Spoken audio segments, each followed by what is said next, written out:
பரம்புமலை பாதுகாப்பு இயக்கத்தின் தோழர் கர்ணன் அவர்களை சிறப்புரையாற்ற அழைக்கிறோம். அன்பான தோழர்களுக்கு மாலை வணக்கம். இந்த தமிழ்நாடு நாள் பொதுக்கூட்டத்தில் கலந்து கொள்வதில் மிக்க மகிழ்ச்சி. இந்த பொதுக்கூட்டம் ஏன் நடத்தப்பட வேண்டும் என்ற காரணங்களை தோழர்கள் எனக்கு முன்னால் பேசிய தோழர்கள் சிறப்பாக விளக்கி கூறியுள்ளார்கள். நாமும் அதை நோக்கிய ஒரு பயணத்திட்டத்தில் இருந்து கொண்டிருக்கிறோம். அதனால் சில விவரங்களை சொல்லிவிட்டு அமரலாம் என நினைக்கிறேன். தமிழ்நாடு நாள் எதற்காண்டி நம்ம இங்கே கொண்டாடணும்னு கேட்டிங்கன்னா, ஒவ்வொருத்தருக்கும் ஒரு பிறந்த நாள் இருக்கும். அது மாதிரி தமிழ்நாடுங்கிற ஒரு நிலப்பரப்பு தமிழர்களுக்கு கிடைத்த நாள் 1956 நவம்பர் 1 நமக்கு இந்த தமிழ்நாடுங்கிற ஒரு நிலப்பகுதி, அன்னைக்கு இங்கே பேர் சென்னை மாகாணம். அதுக்கப்புறம் 67க்கு பின்னாடி தான் நமக்கு தமிழ்நாடுன்னு ஒரு பேரை அரசாங்கம் சூட்டுது. ஆனால் அரசாங்கம் சூட்டலைனாலும் 2000-3000 வருஷமா 5000 வருஷமா நம்முடைய இலக்கியங்களில் நமக்கு நம்முடைய நாட்டுக்கு பேர் தமிழ்நாடுன்னு சிலப்பதிகாரத்தில் பல்வேறு இலக்கியங்களில் போற்றப்படுது. அதனால ஏதோ இப்போதே நமக்கு தமிழ்நாடுன்னு பெயர் சூட்டப்பட்டது அப்படிங்கிற மாதிரி நினைக்க வேண்டாம். நம்ம பல ஆண்டு காலமாக, ஆயிரக்கணக்கான ஆண்டு காலமாக நமது இடத்துக்கு பேர் தமிழ்நாடு தான். அதை நாம் புரிந்து கொள்ளணும். ஆனால் இதை இந்த தமிழ்நாடுன்னு சொல்லிட்டு இலக்கியங்களில் இருக்குது. அதை ஒரு கெஜெட்டில் ஏற்றி தமிழ்நாடுன்னு எங்களுக்கு பேர் வைக்கன்னு சொல்லிட்டு ஒரு மனுஷன் உண்ணாவிரதம் உயிர் நீத்த வேண்டிய சூழ்நிலைக்கு உள்ளாகுது. இங்கே ஏன்னு கேட்டிங்கன்னா, இங்கே ஆட்சியாளர்கள் அப்படி இருக்கிறாங்க. தமிழ்நாடுன்னு சொல்லி யோசிக்கிறது இல்லை, தமிழுங்கிற உரிமையை பற்றி பேசுகிறது இல்லை, தமிழ் மொழியோட உரிமையை பற்றி யோசிக்கிறது இல்லை. இந்த மாதிரி ஒரு ஆட்சியாளர்கள் தொடர்ச்சியாக நமக்கு கிடைச்சிக்கிட்டே இருக்காங்க. அது காரணம், நீங்கள் உங்களுடைய ஓட்டை விட்டு போடுறீங்க. 1500க்கு விற்று போடுறீங்க. அதுக்கு முன்னாடி இருந்தவங்க 100க்கு 200க்கு விற்றாங்க. இப்படித்தான் தொடர்ச்சியாக மக்கள் இருக்கிறாங்க, பெரும்பாலான மக்கள் இருக்கிறாங்க. அதனால நமக்கு கிடைக்கிறவங்கலாம் பார்த்தீங்கன்னா பெரும்பாலும் பிறமொழி ஆட்சியாளர்கள் தான் நம்மளை ஆண்டுகிட்டு இருக்காங்க. தமிழருடைய ஆட்சியே இங்கே இல்லாத ஒரு சூழ்நிலை தான் தொடர்ச்சியாக இருக்குது. இதனால தான் நமக்கு ஒவ்வொன்றுக்கும் போராட வேண்டியிருக்கு. பார்த்தீங்கன்னா, ஒரு சாதாரண பிரச்சனை மதுரையில் கிட்டத்தட்ட ஒரு 80 வருஷமாக இருக்கக்கூடியது சுவாமி சங்கரதாஸ் அரங்கம்னு சொல்லிட்டு மதுரையில் சமூக மைதானத்தில் இருக்குது. அதை இடிச்சுட்டு புதுசாக ஒரு கட்டடத்தை கட்டுறாங்க அந்த இடத்துல இப்போதைய அரசு. ஆனால் கட்டி முடிச்சதுக்கு முன்னாடி அந்த சங்கரதாஸ் சுவாமிகள் அரங்கம்ங்கிற பேர் வைக்க மாட்டேங்குது.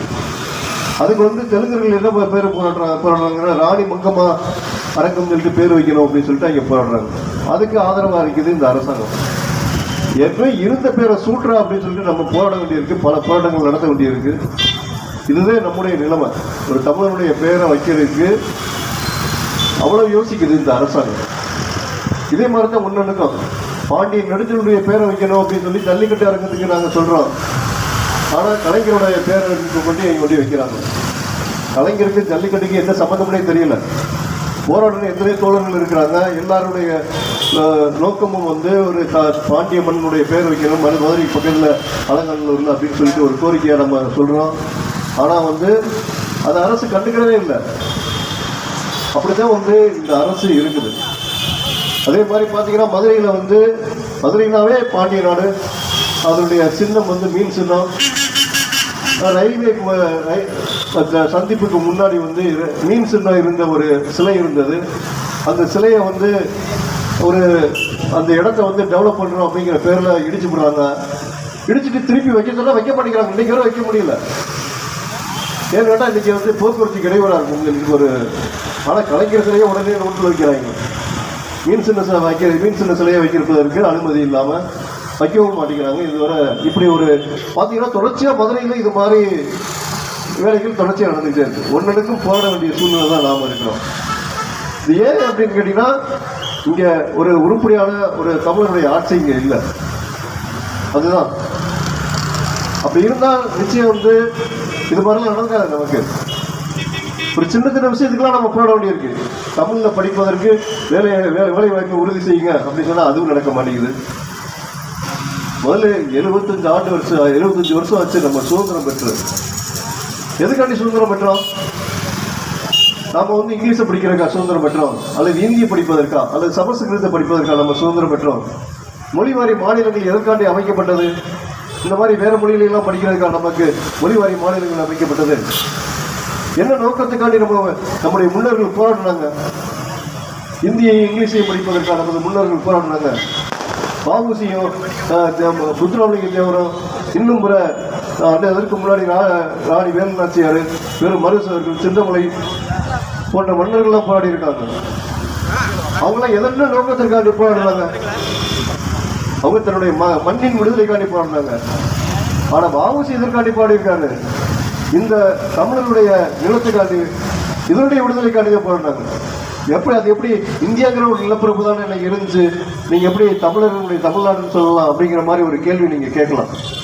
ஆனா ஆங்கிலேயர் வருவதற்கு முன்னாடி இந்தியாங்கிற ஒரு நிலப்பரப்பே கிடையாது. தமிழ்நாடுங்கிறதே நம்முடைய பேரு, நம்ம நாடு.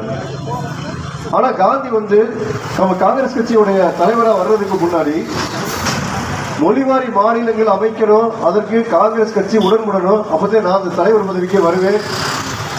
ஏன்னா நம்ம இந்தியாவில் வந்து 80க்கும் மேற்பட்ட மொழிகள் இருக்கிறாங்க. அதுல 20 மொழி வந்து பெரிய அளவில் இருக்கிறாங்க. அவங்களெல்லாம் நம்ம சரியான முறையில் அவங்களுக்குள்ள அதிகாரத்தையும் அங்கீகாரத்தையும் நம்ம கொடுக்கலைன்னா நாம ஒருங்கிணைந்து போராட முடியாது, விடுதலை பெற முடியாது. அப்படிங்கிற காரணத்தை சொல்லி மொழிவாரி மாநிலங்கள் பிரிக்கப்படணும். பிரிக்கப்பட்டதுக்கு அப்புறம் விடுதலை ஆனதுக்கு அப்புறம் அவங்களுக்கு தனிநாடு கூட கொடுக்கலாம் அப்படிங்கிறதெல்லாம் பேசிட்டே வந்து இந்த இந்திய மக்களை ஒருங்கிணைக்கிறாரு காந்தி. அந்த போராட்டத்தில் எல்லாரும் கலந்துக்கிறதுக்கான காரணம் அதுதான். எல்லாரும் சேர்ந்து அந்த இந்திய விடுதலைக்காண்டி போராடினாங்கன்னா சரி, நம்மளும் சேர்ந்து தமிழ்நாடு விடுதலை நமக்கு கிடைக்கும் அப்படிங்கிற நோக்கத்துல தான். ஏன்னாட்டா மொழிவாரி மாநிலங்கள் அமைக்கப்படணும் அப்படிங்கிறக்காண்டி அன்னைக்கே குரல் கொடுக்குறாங்க எல்லாரும். காங்கிரஸ் கட்சி சொல்லுது, அன்னைக்கு வந்து காங்கிரஸ் கட்சி என்ன சொல்லுது, ஆளுநர் தேவையில்லை அப்படின்னு சொல்லுது. ஆனா இன்னைக்கு இருக்க காங்கிரஸ் கட்சி அது சொல்லுதாங்கடா இல்ல. ஏன்னாட்டா அவங்க அதிகாரம் இருக்குது இன்னைக்கு, அப்படி இருக்கு அப்படி நினைக்கிறாங்க அவங்க. காங்கிரஸும் பிஜேபியும் இன்னைக்கு நம்மகிட்டதே அதிகாரம் இருக்கு, அதனாலதான் ஆளுநர் இங்க தேவைப்படுது அப்படிங்கிற மாதிரி. எதுக்காண்டி ஆளுநர்? மக்களால் தேர்ந்தெடுக்கப்பட்ட ஒரு முதலமைச்சரை காட்டிலும் உனக்கு ஆளுநர் அதிகாரம் பெரிய அதிகாரமா இங்க? அப்படி ஒரு அதிகாரம் இங்க தேவையா?